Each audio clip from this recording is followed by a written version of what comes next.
Cancer की बीमारी एक इतनी बड़ी और गंभीर बीमारी है कि आदमी दो तरीके से टूटता है। जिस व्यक्ति को कैंसर होता है वो शारीरिक रूप से टूटता है और उसका परिवार आर्थिक रूप से टूटता है। अब हम बात करते हैं भाजपा चीनी भाई भाई, मोदी चीनी भाई भाई। एक तरफ हम आत्मनिर्भर भारत की बात करते हैं, लेकिन दूसरी तरफ लाल आंख दिखाने की बात करते हैं चीन को। लेकिन मुझे मालूम है दो दिल मिल रहे हैं मगर Chupke Chupke. Not only fake currency sir, fake Aadhaar card, fake pan card. अब ये सारे सदनों में जो सदस्य बैठे हुए हैं सभी का स्टेट पास देखिए, सभी जगह पकड़ा जाता है। जो माइग्रेंट लेबर पहुंचता है बांग्लादेश से यहाँ, सर साइड जो लोग एक बार इस देश को नापाक बोलकर चले गए थे, ये रुपया से बंगाल में तैयार नहीं होता, बांग्लादेश से आ रहा है और किसी भी एक एजेंसी का माध्यम से इसको बंद नहीं कर सकते। अगर NIA, border security force, West Bengal police एक साथ काम करे, उसका साथ साथ सभी राजनीतिक दल सहमत हो और उसमें जनता का भीतर जागरूकता पैदा करे, तभी हम इसको रोक सकते हैं। और ये सीरियस थ्रेट है सर। जैसे हमारे डॉक्टर मनमोहन जी बोले थे प्रधानमंत्री रहते हुए, जो Maoist is the biggest threat to internal democracy, और हम भी आज बोल रहे हैं जो आज changing of demography in the border states and this kind of fake currency, these Bangladeshi infiltrators, they are the biggest threat. लगभग मेरा जो अनुमान है 12 से 13 लाख करोड़, इसका स्रोत क्या है, कहां से लेकर आएंगे, क्या यह सही है कि नहीं, 2030 तक कितनी लागत लगने वाली है। मुझे उम्मीद है कि भारतीय माननीय प्रधानमंत्री और उनका मंत्रिपरिषद मौजूदा अच्छे ऊर्जा में आ रही समस्याओं का हल करेगा, ना कि समस्याओं को पैदा करने का काम करेगा। और इसके जो आंकड़े हैं मान्यवर, वो बहुत ही चौंकाने वाले हैं। जितनी तेजी के साथ हिंदुस्तान में कैंसर की बीमारी बढ़ रही है, उस पर हम सबको, पूरे सदन को और सरकार को चिंता करने की और कदम उठाने की आवश्यकता है।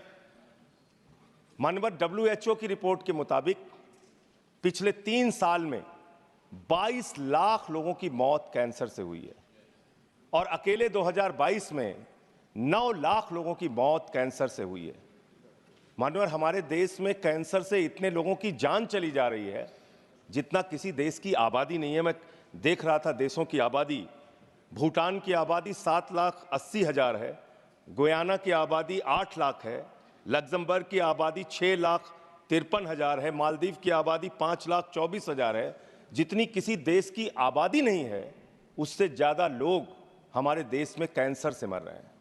और इसके बारे में मान्यवर, एक पार्लियामेंट्री स्टैंडिंग कमेटी की रिपोर्ट है जो इस सरकार के सामने विचाराधीन है और उसके सदस्य रामगोपाल, उसके अध्यक्ष रामगोपाल यादव जी यहाँ पे मौजूद हैं, वो पब्लिक डोमेन में है रिपोर्ट।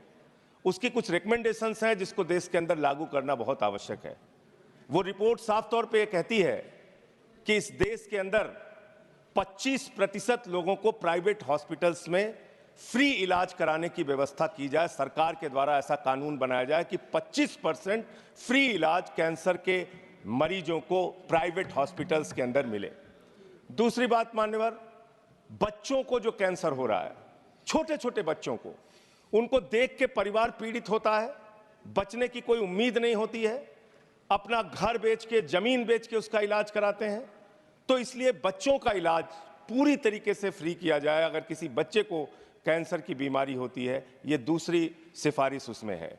और बड़े दुर्भाग्य की बात है मान्यवर कि हैजा, मलेरिया, ऐसी मेनिंजाइटिस टाइप ऐसी तमाम बीमारियां वो सरकार द्वारा नोटिफाइड की गई हैं, लेकिन कैंसर जैसी गंभीर बीमारी ये अधिसूचित नहीं की गई, ये नोटिफाई नहीं की गई। ये भी एक मान्यवर चिंता का विषय। आज जो फेक करेंसी है, ये फेक करेंसी सिर्फ एक आज पश्चिम बंगाल का बीमारी नहीं है, हिंदुस्तान में बहुत जगह में फेक करेंसी जो चल रहा है, इसी का कारण आज पश्चिम बंगाल का माइग्रेंट लेबर भी खतरे में आ गया है। Our democracy, our economy, our integrity, our internal security is under threat. Sir, गंभीरता से इस विषय को विचार करना चाहिए। मालदा, मुर्शिदाबाद और नोदिया, ये 3 जेलों में और नया शुरू हुआ बारासत बोलकर एक जगह है उत्तर 24 Pargana. Not only fake currency sir, fake Aadhaar card, fake pan card. अब ये सारे सदनों में जो सदस्य बैठे हुए हैं सभी का स्टेट पास देखिए, सभी जगह पकड़ा जाता है जो माइग्रेंट लेबर पहुंचता है बांग्लादेश से यहाँ।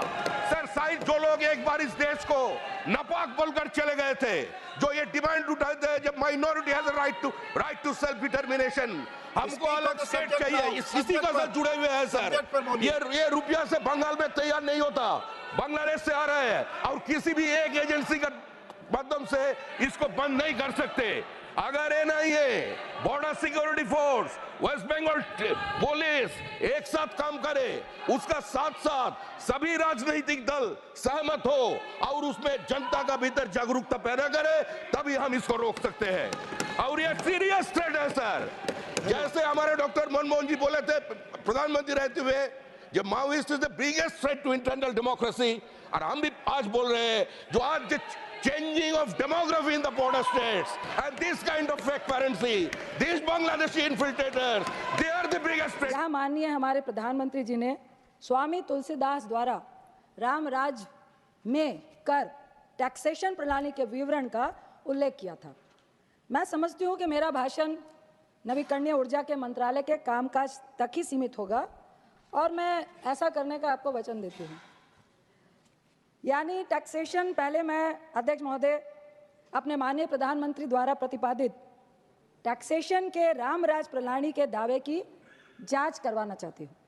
इससे पहले जैव गैस संयंत्र, सौर ऊर्जा आधारित उपकरण, सौर ऊर्जा जनरेटर, पवन मिल, पवन संचालित बिजली जनरेटर उपकरणों, सौर लालटेन, सौर लैंप, महासागर तरंगे संयंत्रों, फोटोवोल्टिक कोशिकाओं जैसे जितने भी नवीकरणीय ऊर्जा उपकरण थे उसमें मात्र 5% जीएसटी लगती थी। हालांकि जीएसटी परिषद और सरकार माननीय प्रधानमंत्री के दावों का पालन करने में विफल रही है। ये ऐसा कैसे हुआ मुझे समझ नहीं आ रहा, क्योंकि अक्षय ऊर्जा उपकरणों पर जीएसटी दर को पिछले 5% से बढ़ाकर अब 12% कर दिया गया है। इन तथ्यों से माननीय प्रधानमंत्री साहब जो भारत राम राज्य संग्रह कर प्रणाली का पालन करवाना चाहते हैं, वास्तविकता के बजाय एक जुमला प्रतीक होता है।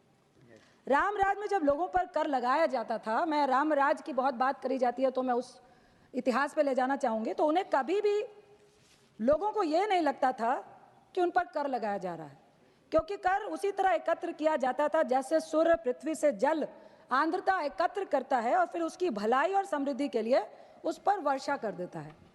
भगवान राम का विचार करदाताओं को और लोगों को यह महसूस कराना था कि सरकार उनके कल्याण के लिए काम कर रही है। हालांकि आपकी सरकार, कलयुग की सरकार, उन लोगों पर लगा रही है जो कर है, जो सूरज से आने वाली ऊर्जा को संग्रहित करने और उसका उपयोग करने का साहस करते हैं।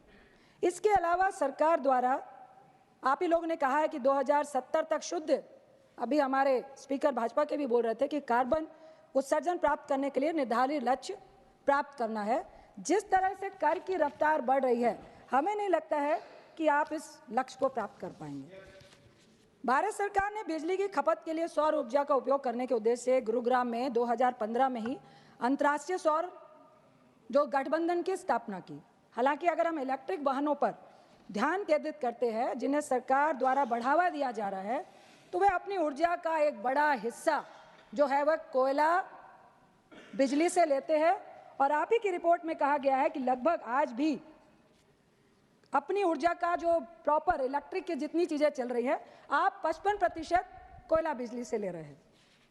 और दूसरी तरफ हम ग्रीन एनर्जी की बात कर रहे हैं, रिकॉर्ड में तो 55% है मंत्री महोदय साहब, लेकिन रियलिटी में सौर, विंड, हाइड्रोजन सब मिला के भी जो 40-45% बिजली की हम बात कर रहे हैं, सच्चाई में तो मात्र ये 15 से 20% ही है, क्योंकि शाम में आपको इसमें दिक्कत आती है ड्यू टू हमारे पास भंडारण नहीं है, दूसरा हमारे पास क्लाइमेट की प्रॉब्लम है, तो इसको उजागर करना चाहिए था।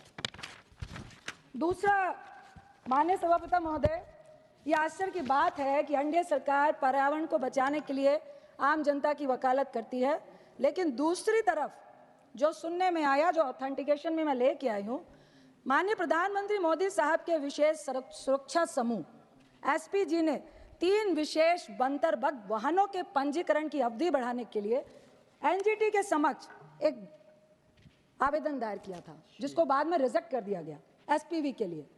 एनजीटी द्वारा आवेदन को खारिज कर दिया गया, लेकिन ये सरकार के असली रंग को दर्शाता है। और मैं आपसे और अपने आप से तब से एक सवाल पूछ रही हूँ कि अगर माननीय प्रधानमंत्री इलेक्ट्रिक वाहन में सुरक्षित महसूस नहीं कर रहे हैं, तो क्या हम ऐसे वाहनों को नागरिकों को सुरक्षित महसूस कराने की उम्मीद कर सकते हैं? तो ये दोहरीकरण किस लिए हो रहा है, ये दोहरापन किस लिए है? अब हम आते हैं बरकर विश्वविद्यालय में भारत ऊर्जा और जलवायु केंद्र के शोध के अनुसार भारत को 2027 तक शाम की बिजली कटौती का सामना करना पड़ सकता है। और इधर नवीकरण ऊर्जा की वृद्धि केवल आप सौर ऊर्जा पर ध्यान केंद्रित किया है, हाइड्रो और पवन ऊर्जा के बजट को भी इस बजट में आपने बहुत कम कर दिया गया। अब मैं आती हूँ पीएम सूर्य घर बिजली योजना, जो आपका टारगेट है लक्ष्य 10 मिलियन घरों तक बिजली पहुंचाना।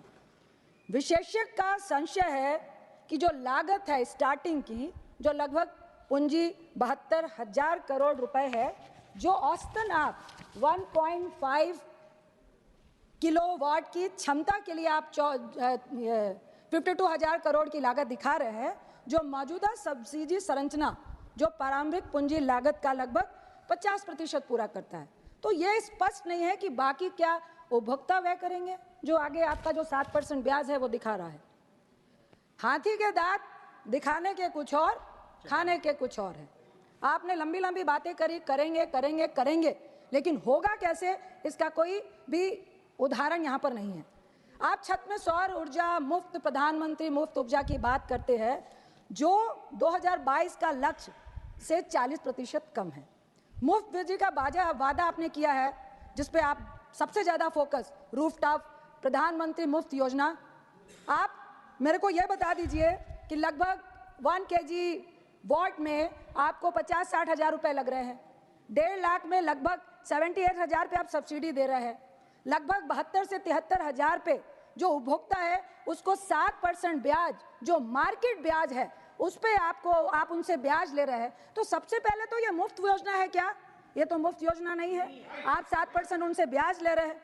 दूसरा, फिर आप कह रहे हैं कि बिजली उत्पादन अगर ज्यादा हो रही है 300 यूनिट से, या 300 यूनिट भी आपकी नहीं लग रही है, तो आप डिस्कॉम को जमा करें। क्या डिस्कॉम, प्रधानमंत्री ने कहा कि उपभोक्ता को फायदा होगा, व्यापार होगा। अभी आपके स्पीकर भी कह रहे थे 15,000 का फायदा होगा। डिस्कॉम उपभोक्ता को क्या कैश पैसा दे रहा है? क्या नहीं दे रहा है ना, तो उसको फायदा किस तरह से हो रहा है? दूसरा, फिर से झूठ। डिस्कॉम ऊपर से डिस्कॉम का मीटरिंग का जो पैसा है वो लोगों को अलग से देना है, तो फिर यह जुमला नहीं तो क्या है? मेरे कुछ सवाल हैं। सोलर सूर्य में बहुत सारी खामियां हैं, उसके लिए पहला सवाल है, सोलर पैनल महंगे हैं एक गरीब आदमी के लिए। मान लिया तब भी वो 1.5 लाख का पैनल लगवा भी लेता है, ये बहुत बारीक चीजें हैं। तो छत पर उसकी क्षति होने, चोरी होने पे क्या सरकार उसका बीमा देगी? क्योंकि अभी ये खर्च गरीब आदमी को भुगतना पड़ रहा है। उदाहरण के लिए कई चोरी की घटनाएं आई हैं। कल ही मेरी दोस्त के चाचा ने 2 लाख का सोलर पैनल छत पे लगाया था, वो बैटरी वाला था। 65,000 की बैटरी चोरी हो जाती है, क्या सरकार उसकी बैटरी वापस देगी क्या? दूसरा पॉइंट है, हमारे पास विभिन्न मानकों के सौर गुणवत्ता प्रणाली ऊर्जा है। कौन तय करेगा कि कौन अच्छा है और कौन खराब है? उसकी क्वालिटी कौन तय करेगा कि किनका बेहतर है? मानक कैसे आप सेट कर रहे हैं? आज की तारीख में हम पूरी तरह से सच्चाई में चीन को लाल आंख दिखाने की बात करते हैं, आप तो चीन पर ही निर्भर हैं। क्या ऐसी कोई रिपोर्ट है जिसमें इंस्टॉल करने की तकनीक जो भारत में है उसका उल्लेख है क्या? नहीं है।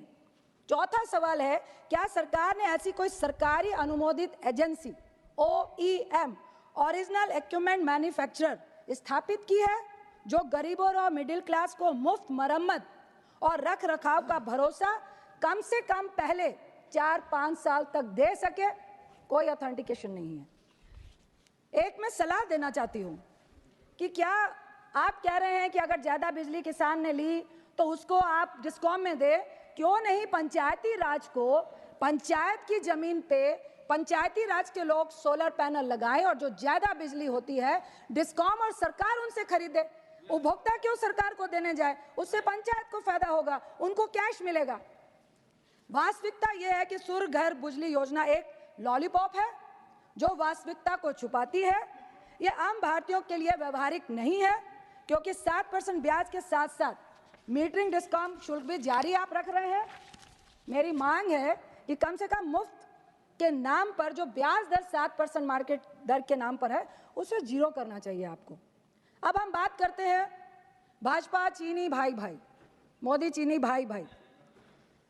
एक तरफ हम आत्मनिर्भर भारत की बात करते हैं, लेकिन दूसरी तरफ लाल आग दिखाने की बात करते हैं चीन को। लेकिन मुझे मालूम है दो दिल मिल रहे हैं मगर चुपके चुपके। एक तरफ आत्मनिर्भर की बात, दूसरी तरफ सूर्य पीएम योजना का बुनियादी और सौर मॉड्यूल और बैटरी के लिए क्या आप टोटली चीनी आयात पर निर्भर नहीं है? क्या आप हाँ ना कहेंगे? जबकि सौर और मॉड्यूल और बैटरियों के निर्माण को मजबूत करने के लिए घरेलू निर्माताओं को समर्थन देने की आवश्यकता थी, जो अभी तक मिली नहीं है। यह है भाजपा का आत्मनिर्भर भारत, जिसमें भरपूर मुनाफा किसको हो रहा है? चीन को हो रहा है। और दूसरी तरफ आप दिखाने की बात कर रहे हैं, तो क्यों नहीं हम कहें कि मोदी चीनी भाई भाई। अब मैं पेरिस समझौते पे आती हूँ। पेरिस समझौता यानी 2030 तक, जो 2015 के तहत 2030 तक अपना लक्ष्य अक्षय ऊर्जा का उत्पादन को 500 गीगावाट पहुंचाना है। अभी तक हम पहुंचे हैं 200 गीगावाट तक, और 500 2030 तक पहुंचने के लिए आपको हर साल 50 गीगावाट बनाना है।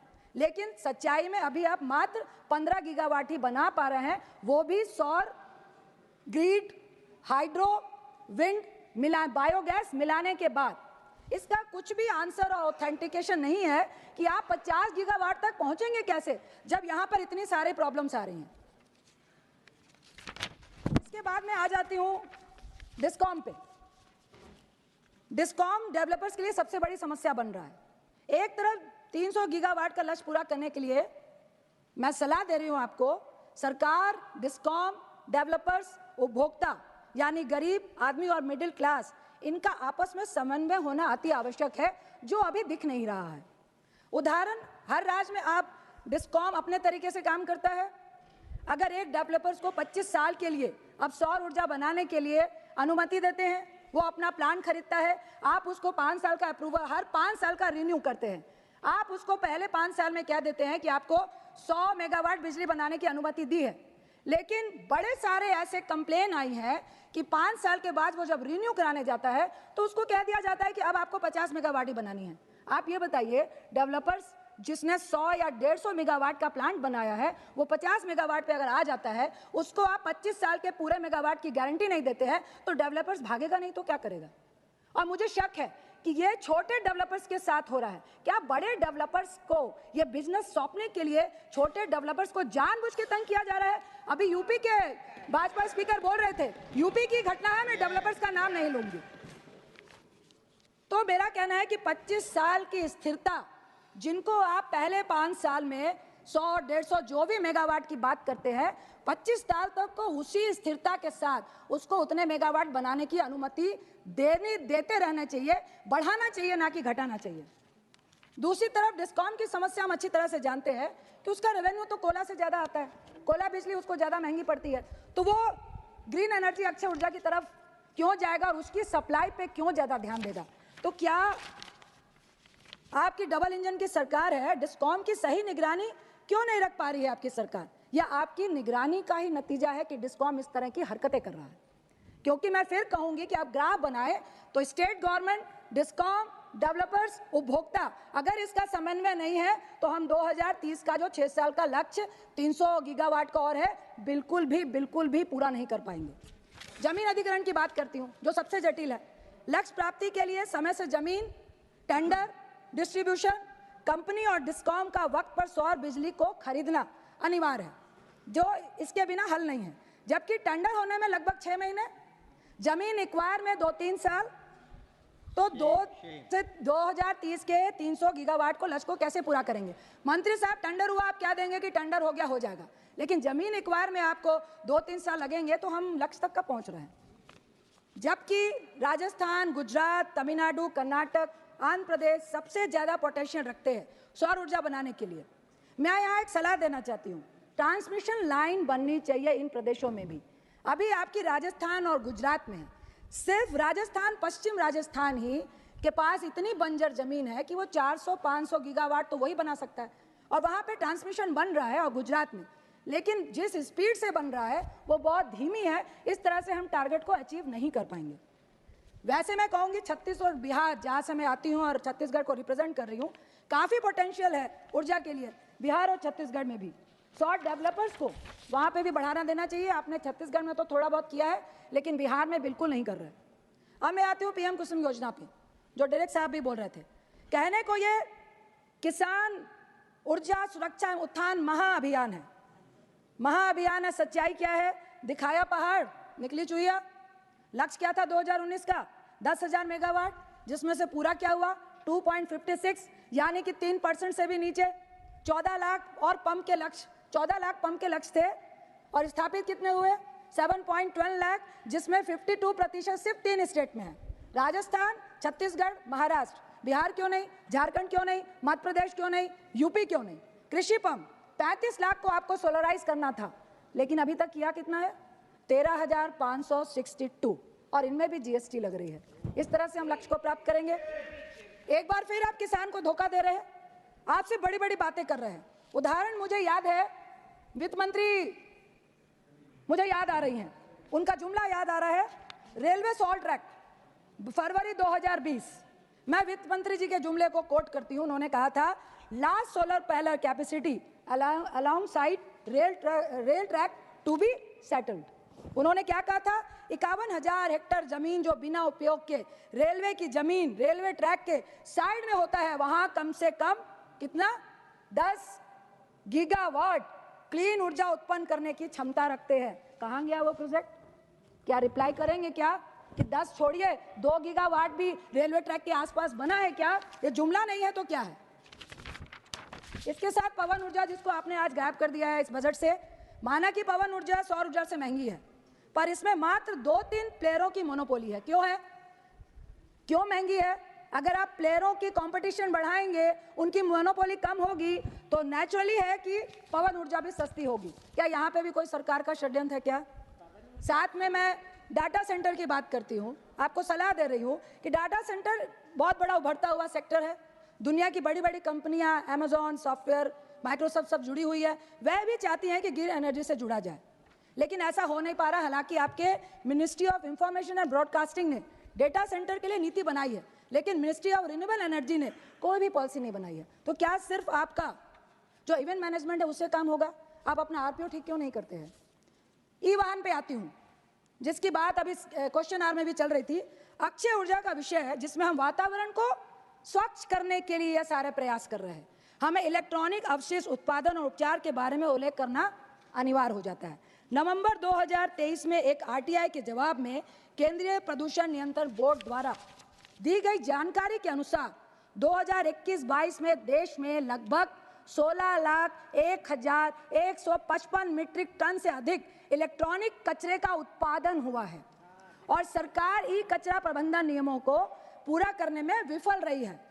विभिन्न आईआईटी के शोध के अनुसार ई कचरे में Misa, cadmium, chromium, brominate, flame, पॉलीक्लोरिनेटेड बाइफेनाइल जैसे जहरीले पदार्थ होते हैं, जो लैंडफिल में ई कचरा मिट्टी और जलाशयों को दूषित करते हैं, और साथ ही खाद्य आपूर्ति प्रणाली और जल स्रोतों को खतरे में डालते हैं। इसके बारे में रिन्यूएबल एनर्जी क्या कर रही है? और ये ऑथेंटिक कोर्ट का मेरे पास ऑथेंटिकेशन है।